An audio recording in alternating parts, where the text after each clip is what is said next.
Hello, everyone. By now, you pretty much have had to have heard that the summer's big movie is Batman Returns. In its first couple of weeks, it has already grossed more than $100 million at the box office, and it is already creating controversy. Some parents contend that Batman Returns, which is rated PG-13, is actually being marketed for younger children, and the movie is just too violent. Let's get an expert opinion on that from USA Today's junior movie critic, 10-year-old Danny Slasky. Please welcome Danny. So, Danny, what did you think of the movie? It was very violent. It was a total attack against kids, the whole movie. Everything that kids love was being used against them. Like what? Clowns. Even the Penguin had a ducky boat. So and things that kids could identify presents with. And mobiles.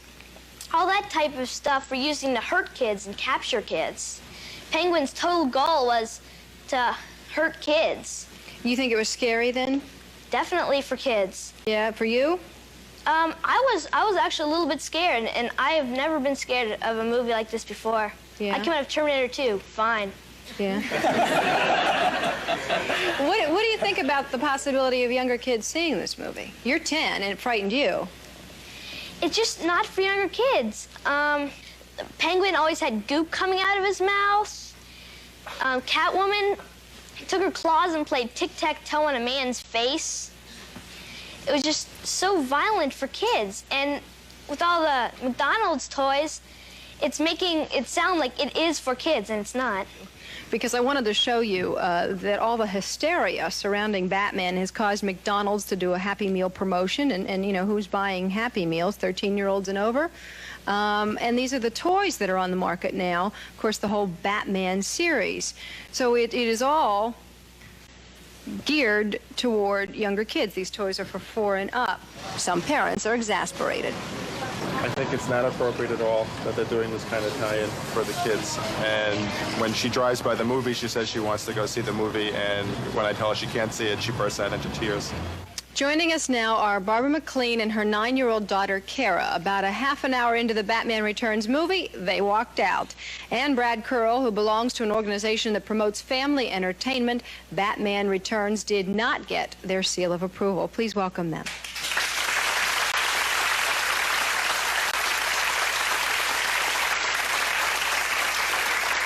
Barbara, obviously you had seen the commercials about Batman Returns and the ads. Did you have any idea what it was going to be like based on that?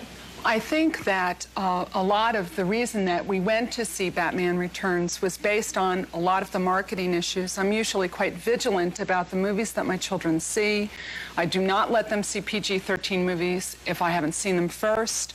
I have a 12-year-old son. He has been after me for months to see Terminator 2, and he has not seen that. I'm usually very vigilant about that, but I do think that the marketing confused us a little, and a lot of the reason that we went to see it was based on what my memories of Batman were from when I was a child. The TV series. Actually, even probably before that, and that would be the whole series of comic books, which were very, very defined, good versus evil. It was not real violence, rather inferred violence, and it was justice and morality and a lot of other issues that I think are missing from many of the films that we see today. Certainly from Batman Returns, in your view. Batman. All right, Kara, why did you want to see the movie?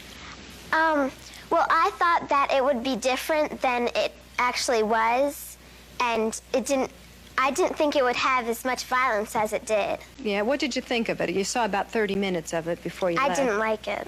No, did it scare you? Yes. Yeah, you thought it was violent? Yes. Yeah, did you have bad dreams afterward or not? No. No, but it wasn't, you didn't want to stick around to the end, that's for sure. No. Yeah, Barbara, what happened 30 minutes in that made you leave? Well, I think actually in the beginning of the film, there were some issues that I found were very confounding in terms of looking at what I believe to be very important, and that is just general human suffering. The parents have a child who has a defect, which was not something that we ever saw in the comics. They threw him off a bridge into a sewer. He's a baby. He grows up to be the Penguin.